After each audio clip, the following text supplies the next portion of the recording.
우리 이제 조선시대를 넘어서 현대로 옵니다.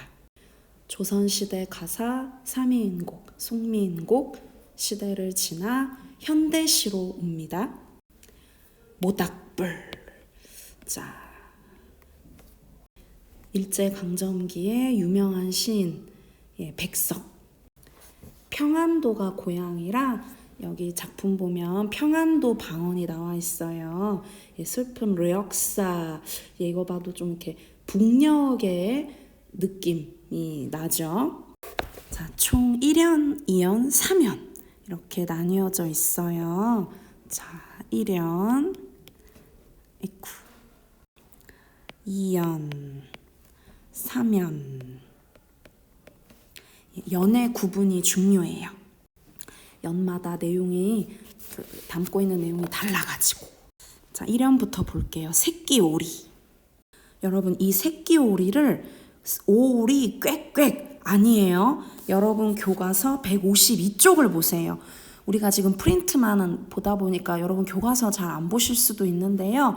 교과서 152쪽의 왼쪽 날개를 보면 그 어려운 단어, 여러분 처음 보는 단어 뜻풀이가 아주 잘 돼 있어요. 자, 새끼오리가 뭐랍니까? 새끼줄.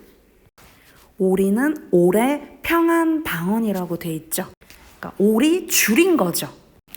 헌신짝, 소똥. 이거는 모르는 사람 없을 테니까. 근데 가신창은 또 뭐냐? 자, 여러분이 좀 생소하다, 처음 본다 싶은 단어에 물음표 표시해 놓을게요.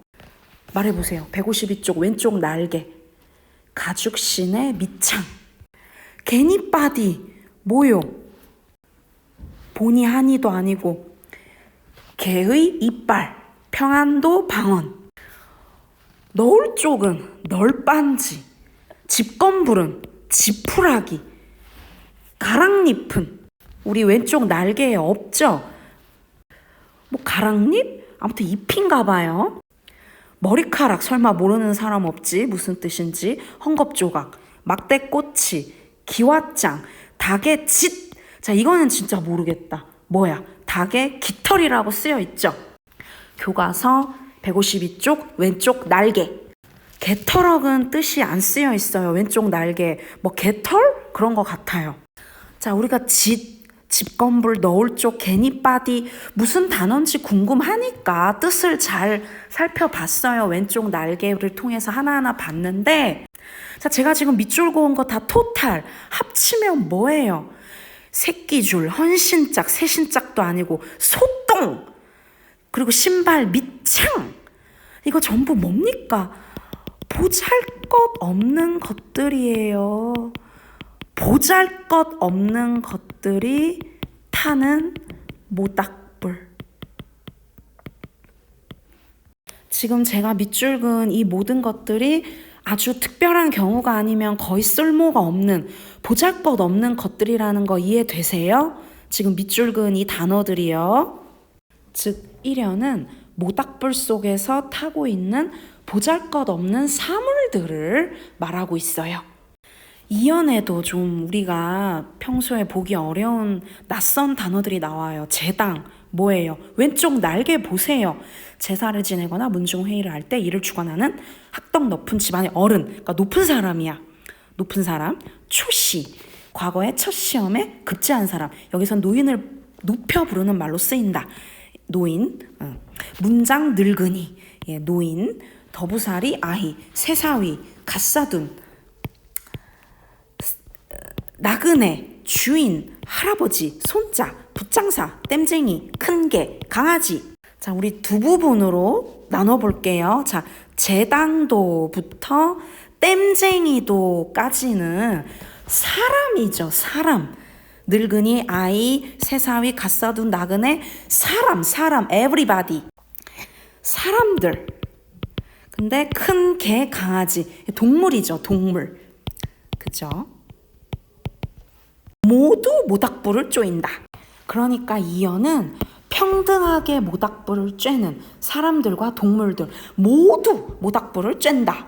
모닥불을 쬐고 있는 사람들과 짐승들을 나열하고 있죠.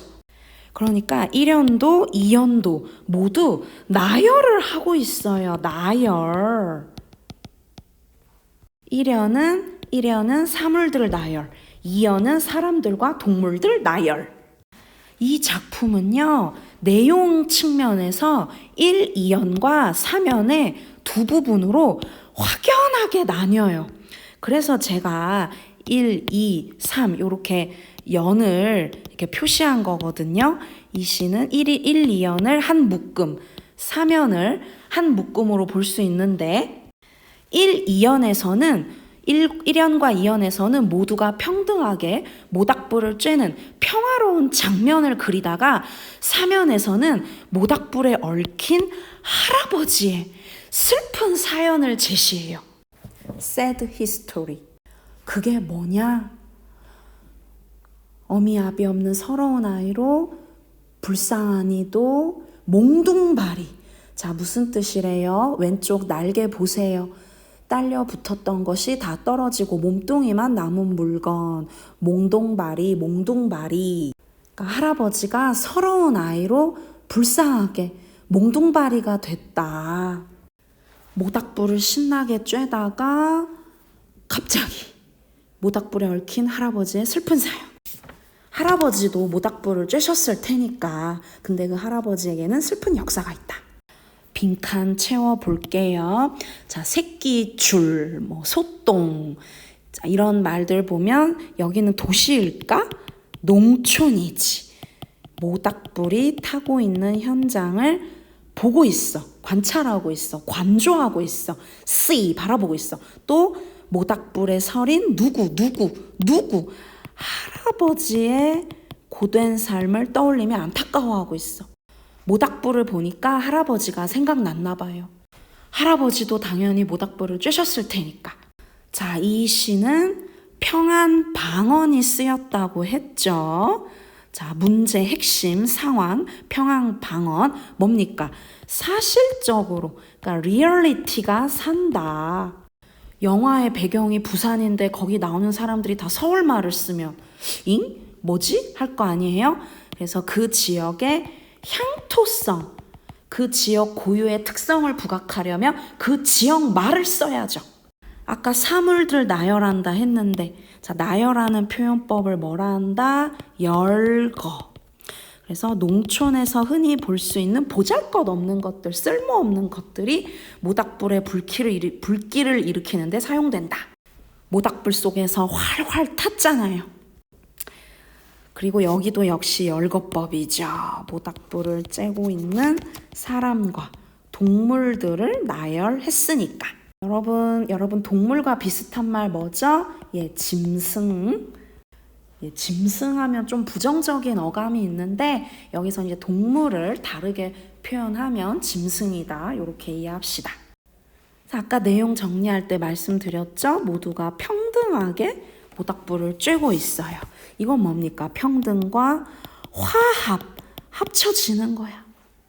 그리고 누구도 도. 조사는 조사인데 우리 조사하면 은는 이가잖아요. 근데 은는 이가 외에도 도, 이제 의미를 보충한다. 도, 추가. 이 도가 추가, add, 더하는 거. 추가의 의미가 있어요. 이렇게 특정한 의미를 보충하는 조사를 보조사라 해요. 그래서 뭐뭐도, 새끼오리도, 헌신짝도, 소똥도, 갓신창도, 개니빠니도. 다양한 존재가 평등하게 다양한 사물이 모닥불에 타고 또 제당도 초시도 문장 늙은이도 더부살이 아이도 새사위도 갓사둔도 나그네도 다양한 존재가 평등하게 그 불을 쬐다. 자, 그래서 도 하니까 운율이 형성되죠. 반복하면 운율이 형성됩니다. 랩이나 노래로 부르기 좋죠. 슬픈 력사 할아버지의 불행이죠. 사면에 등장한 분이 우리 할아버지잖아. 어미 아비 없는 서러운 아이로 불쌍한 이도 몽둥바리가 된 슬픈 역사. grandfather.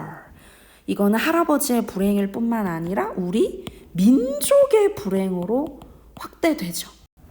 이 시가 일제 강점기에 쓰여졌거든요. 그래서 이 시는 크게 두 부분으로 나누어지는데 모두가 함께 모닥불을 쬐는 현재. 그 현재에서 과거를 떠올리죠. 할아버지의 불행했던 past, 과거. 사면. 그래서 이런 평범한 소재에서 농촌 공동체의 끈끈함과 우리 민족의 비극, tragedy. 자, 끈끈한 건 좀 긍정적이잖아. 근데 비극은 슬프잖아. 좀 부정적이잖아. 이렇게 대비, 대조. 슬프지만 끈질기게 이어가고 있는 현재. 자, 대비는 차이점을 부각하는 거예요. 끈끈함과 비극. 약간 부정적인 건 세모, 또 긍정적인 건 동그라미. 이거는 대비입니다. 부정적인 것 또는 긍정적인 것 이렇게 대비 versus 부정적인 것, 긍정적인 것 대비. 자, 그래서 우리 다시 한번 정리하면 1연 이제 하나로 묶인다. 이게 중요해요. 하나로 묶여서 다 모닥불 속에서 타고 있다. 일 한자가 쉬워요. 이거는 합친다. 하나로 합쳐진다. 차별 없이 다양한 사람들과 동성대에서 모닥불을 쬐고 있다. 조화와 평등의 이미지, equality. 그리고 우리 민족의 슬픈 역사. 백석 모닥불 끝.